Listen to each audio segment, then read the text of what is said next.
Hello there everyone, and welcome to another edition of Lydia's Crafty Corner with me, Lydia, in my little crafty corner. So today we are going to be doing a lot of foiling, we're going to be doing some dry letterpress and also some watercolouring as well.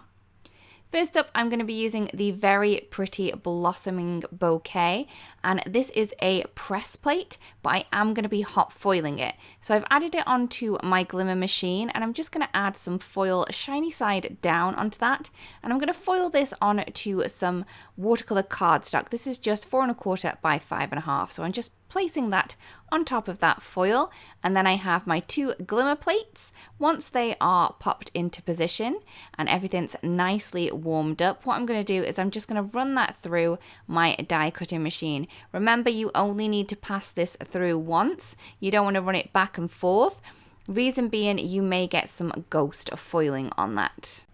So once that's been run through, all I'm going to do is gently peel off the excess foil ink, and you can see just how pretty and detailed that image is there. So I am going to watercolor this. To pop this down onto my palette, I'm just going to wet the back side of my piece of watercolor cardstock. I'm just using a flat brush to do so, and then that's going to stick it down onto my little palette so I can move it out of the way when I need to. I am going to be using the Artist Watercolor 24 pan set to colour my image, so I just have mine over to the side. Before I start watercolouring, what I'm going to do is I'm just going to take my fine mister and mist all of the paints just to kind of moisten them up and get the watercolours in there and the pigments activated. So I'm going to start with the fabulous leaves first, and I'm just going to go in with this beautiful dark olive colour that we have. What I'm going to do is I am going to cover the whole part of the image, so in this case the leaf, with some clean clear water, and I'm then going to take some of that fabulously pigmented watercolour from the watercolour pan set and then drop that at the base of the image. Because we have that water down there, it will kind of travel and flow wherever that water is, but it will get lighter and lighter, so you're going to get a beautiful ombre effect on each of the images that you use this technique on. As well as using that really beautiful dark olive colour, I'm also adding a touch of brown right at the base of the leaf to really deepen that colour further. So as you can see, I'm just going to keep going with this until I have done all of the leaves. So what I'm going to do, again as before, I'm just going to cover the whole leaf using some clean clear water. I'm then going to take some of the dark olive colour from the pan set. This is the Tropical Forest paint, and I'm just going to drop that at the base of the leaf. I'm then going to take some brown, and again I'm taking a tiny touch of the brown and just dabbing that at the base, and that is going to travel and flow through the green colour, just darkening up the really end tip of the base. I'm just going to keep going with this until I've done all of the leaves. It does take a little time to do this, but it is very relaxing, and I do love watercolor, the way that it kind of travels and does its own natural thing. You don't really need to worry about blending it out too much. It will do it by itself. Also, if you kind of change the foil that you use with this as well, it will change the overall look of the project that you have at the end. So I have used the mirror gold foil here, but you could use silver, you could use whichever colors that you wanted to, or even black too. So once I have finished with the leaves, I do have one that's popped over to behind one of the other leaf, but I want to make sure that that one's dry before I work on that one. I'm then going to work on the petals. So I'm just going to do exactly the same technique, as in I'm going to add some clean clear water down over the petal that I want to colour in, and I'm then going to drop in the colour at the base of the petal. So the same that we did with the leaf, but we're just doing it with some different colours this time. This time round I have made my own little shade of pinky purple. I use the shades of purple and also the cherry blossom paint from the watercolor pan set and mix those together to create this beautiful purpley shade that we have here. So like I said and I did before, we're just going to do exactly the same technique. So we're adding that clean clear water down onto a petal. We're then going to take that colour that we have mixed over to the side, and we're just going to drop that in. I just love how this kind of moves with that water that we have already down there. It's so relaxing and so pretty. I'm going to keep going with the rest of this, so I will speed this up in a second because it's the same technique and you're just going to be able to see how this all works together. So we're going to pop that water down. We're then going to grab some of that beautiful purpley pink that we have, pop that down. If you feel that you have a too rougher edge or too darker edge, what you can do is you can just take some clean clear water and just drop that at the edge of the paint, and that will kind of soften down the harsh lines that we have. What I tend to do when doing this technique is I try to paint petals that are not next to each other. So that means that hopefully the petals will be dry when I come back to them, and then I can paint next to them. If I paint two petals at the same time and they're both wet next to each other, the paint will kind of run between the two petals, and you're not going to get kind of the barrier effect that you do when you do the petals individually. So what I'm doing now is I am adding a darker touch of that pinky purple to the base of the petals. I did want more of a difference between the tip and the base, so that's why I'm adding more of that dark shade at the base of the petals. So as I said before, I have sped this up a little bit just so you can see the whole painting technique in a little bit less time.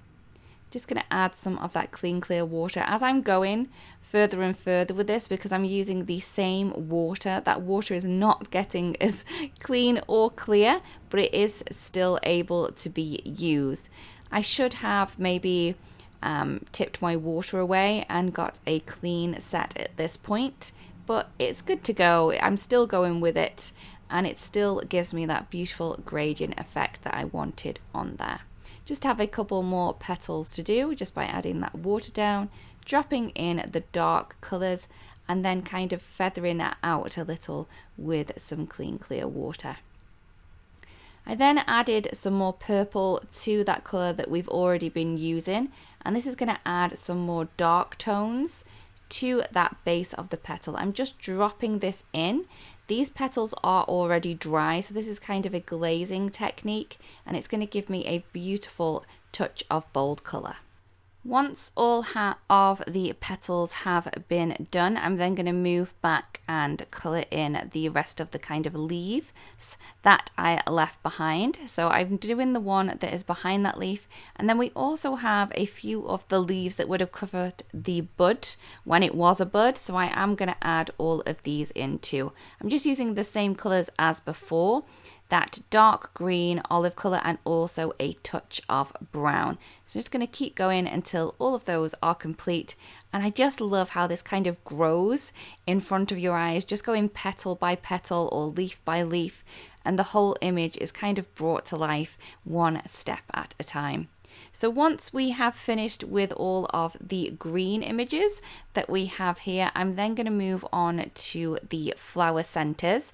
For the flower centers, I could have gone with the green that I have been using, but I decided to go with a more yellow tone. So I have a bright yellow here, and then softening that with the yellow ochre color that we have as well. I'm just going to add some clean clear water to the little flower centers, and I'm just going to drop that yellow mix right at the base of the flower centers to add in the color to those.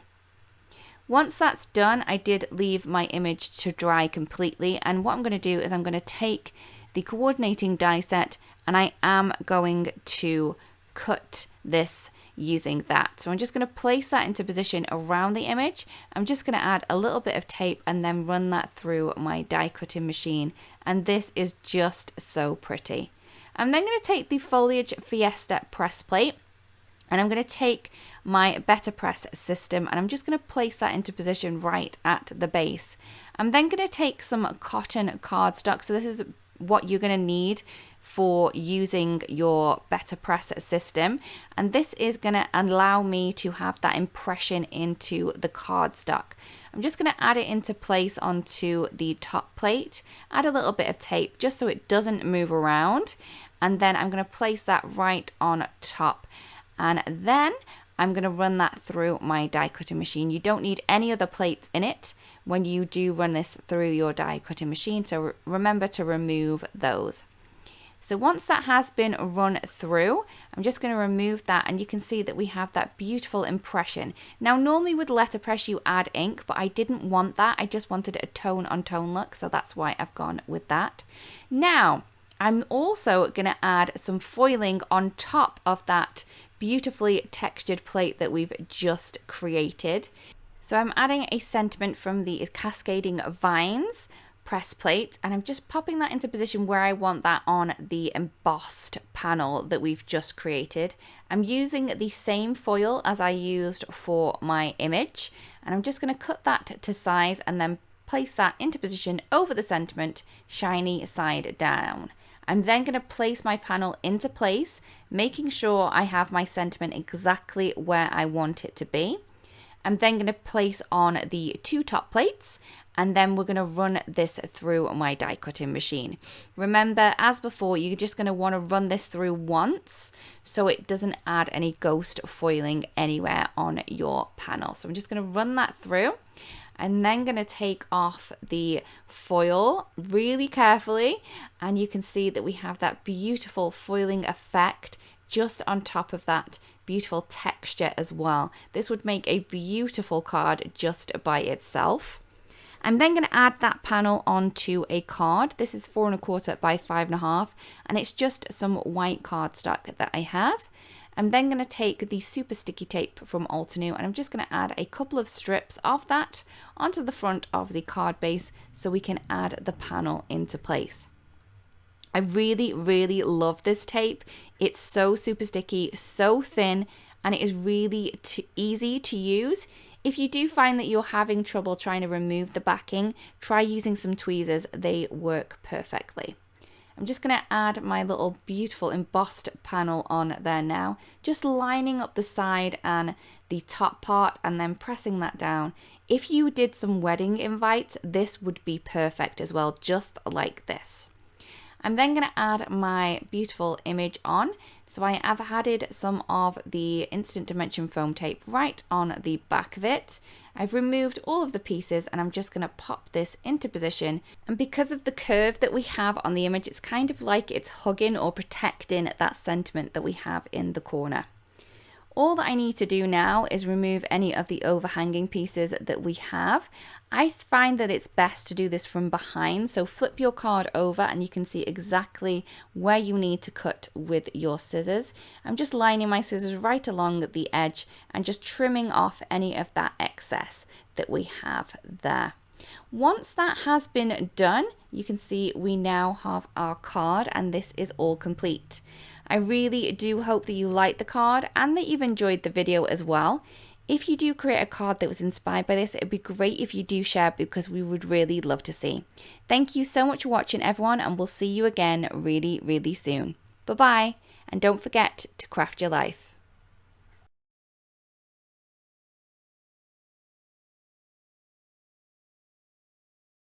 Hey there, Lydia here.